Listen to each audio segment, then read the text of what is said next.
For the general public, for those working families of people, why 2%? Why is getting it to 2% so important? I guess it's obviously not, it's not obvious how that is, but 2% inflation, to have people believe that inflation is going to go back to 2% really anchors inflation there, because, the evidence is the modern belief is that people's expectations about inflation actually have an effect on inflation.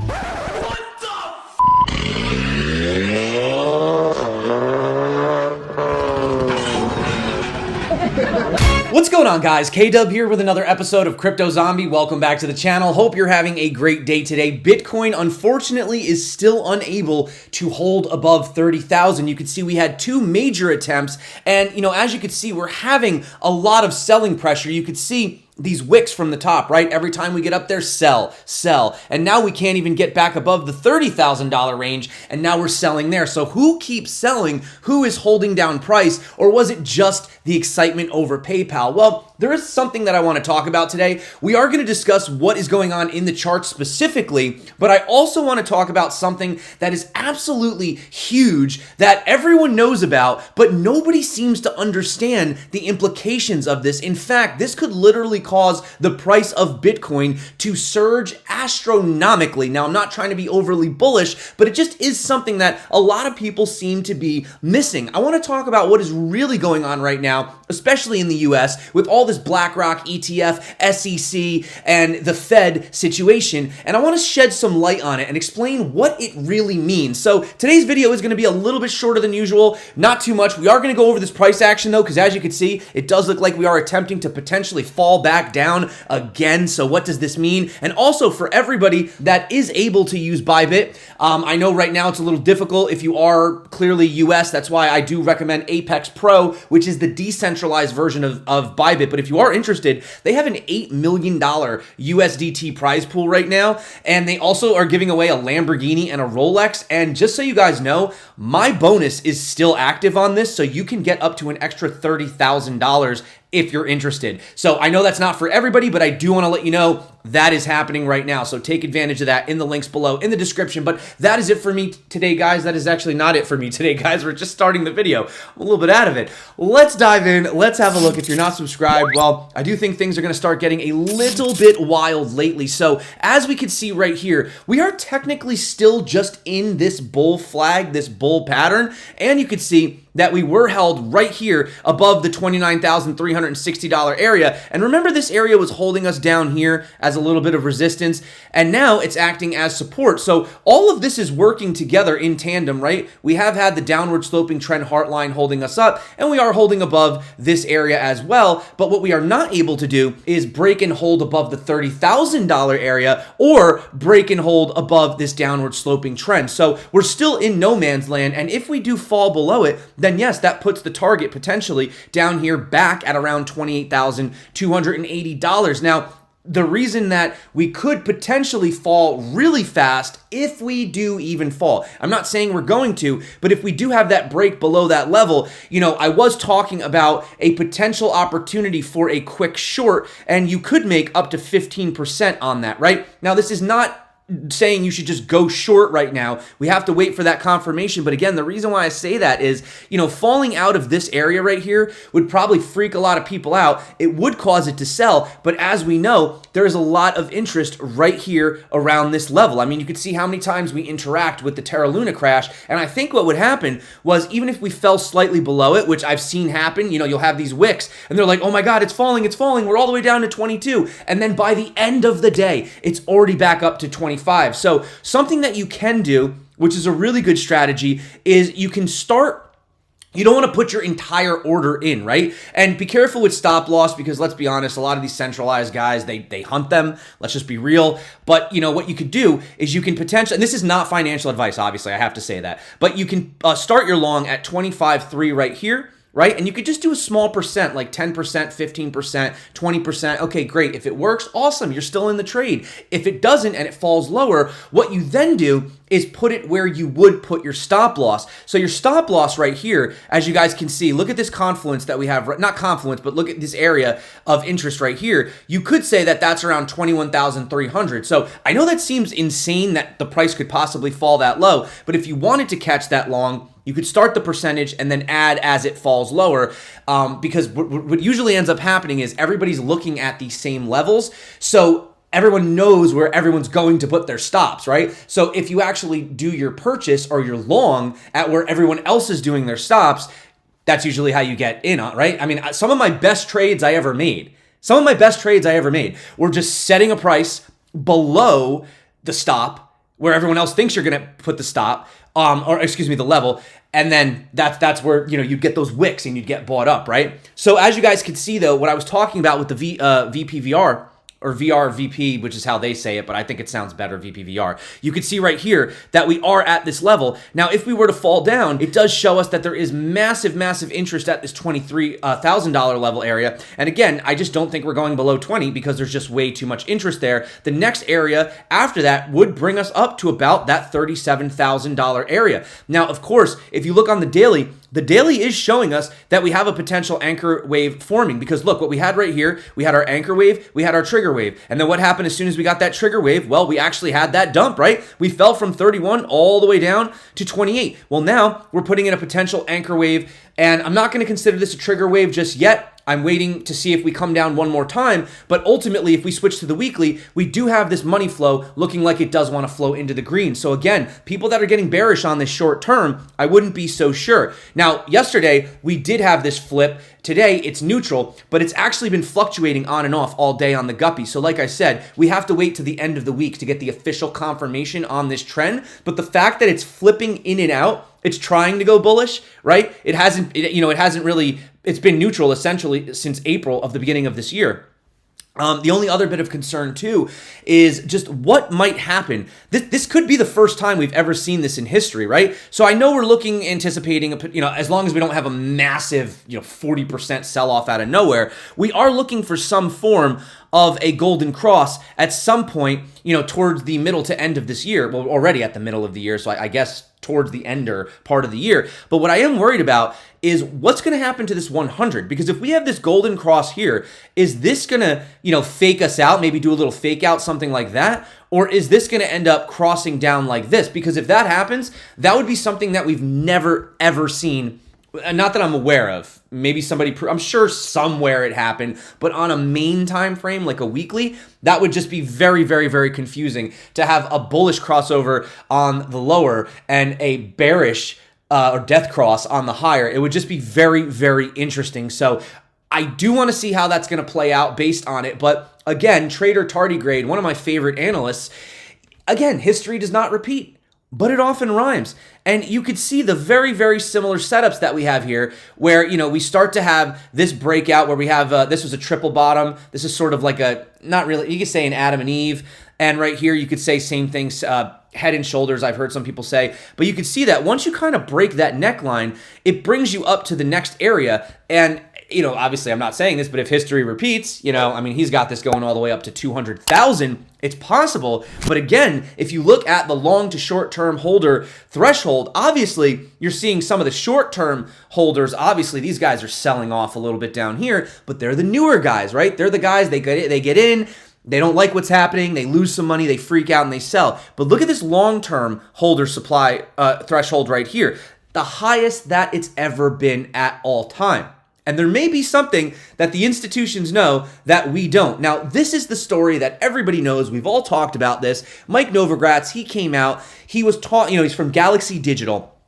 And he was talking about BlackRock and Invesco, and he's expecting a game-changing spot Bitcoin ETF to be approved within the next 4 to 6 months. And he says this was a bit of a leak from the inside. There were insiders that saying the SEC is going to approve it, and it's not a matter of if, but when. He added that he also sees increased institutional investor participation in Bitcoin, Ethereum, as well as XRP, and maybe even some other cryptos.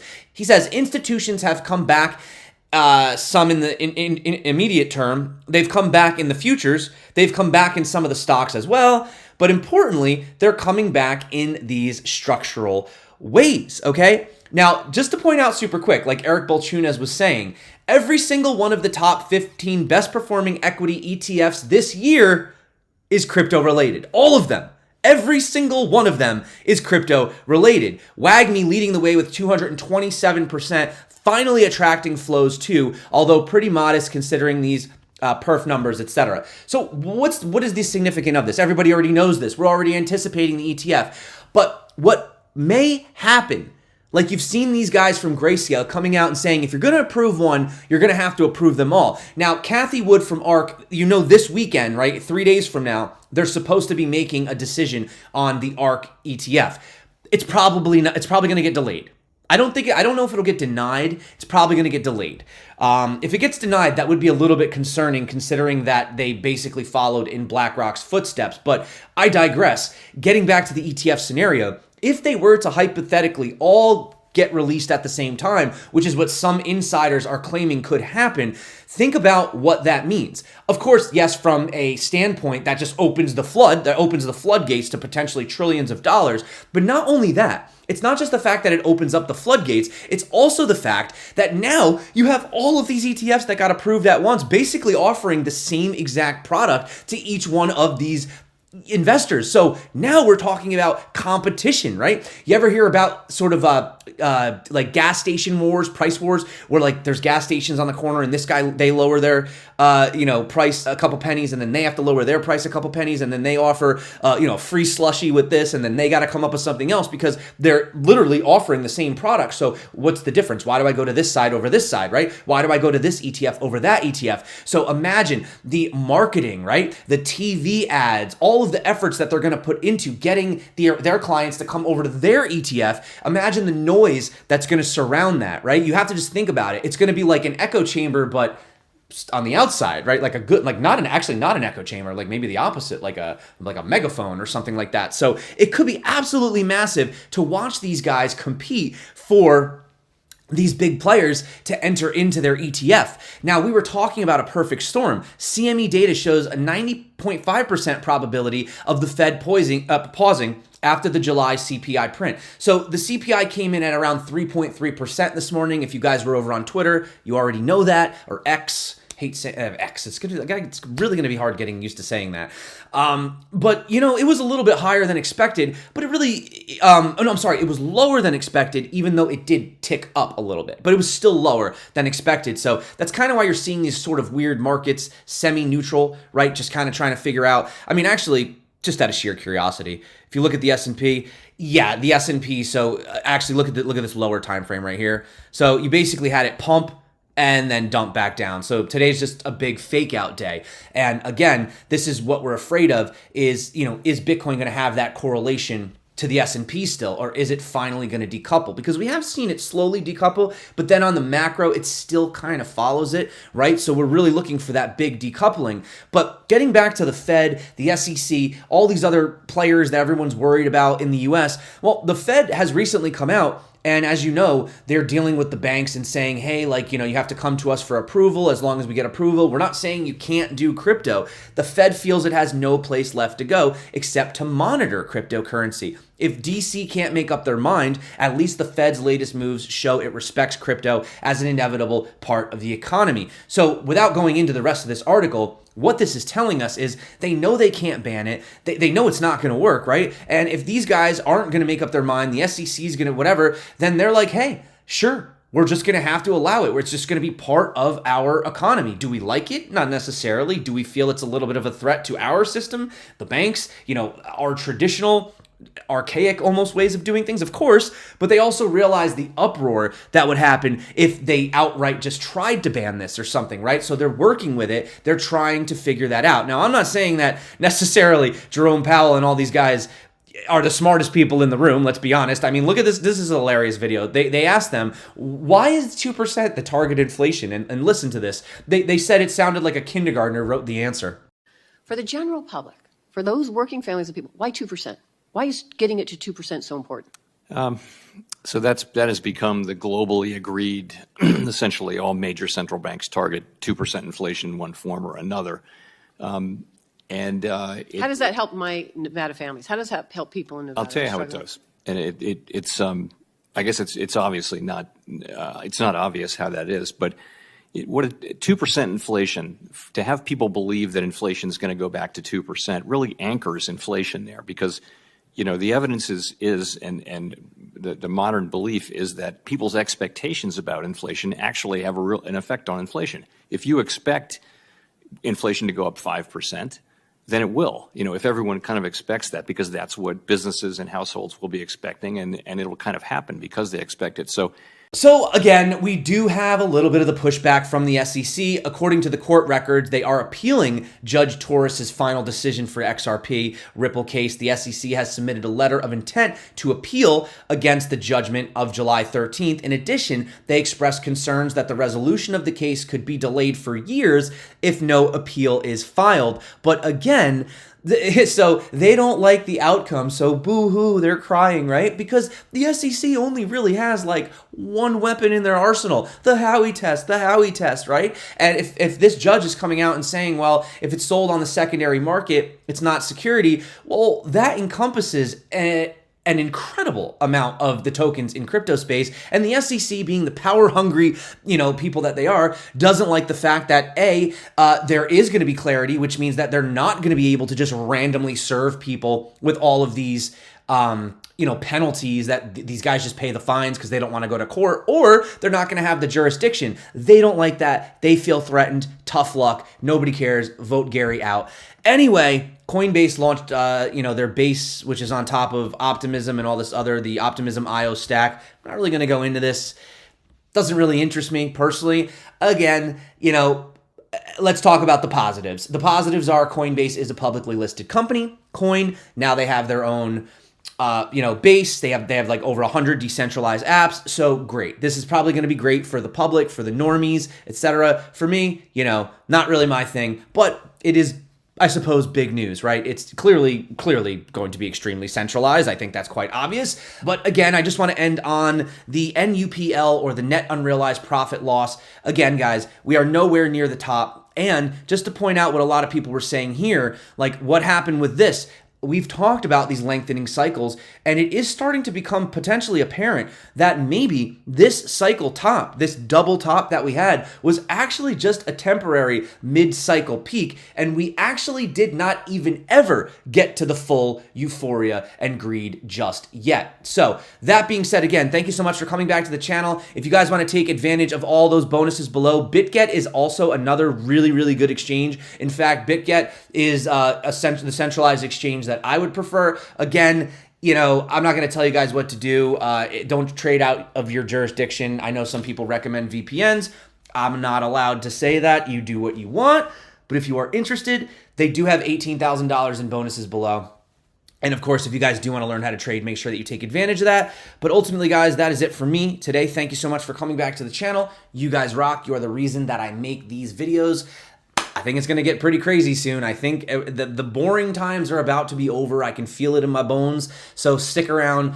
Make sure that you follow me on all the other socials. I am posting a lot more on Twitter, X, than I used to, so check that out. And if you do want to learn how to trade and you want to get in on those bonuses, the $8 million prize pool, or even just get those free bonuses up to 30,000, if you want, over on Bybit, BitGet's 18, Apex. You can also trade decentralized. Check the tutorials, and there's more below, and there's more in the if you go to my channel, you go to favorites, they're over there as well. So that's it for me. Thank you so much. Recommended videos, I meant to say. So until next time, stay crypto. I love you guys. You're awesome. And of course, peace out.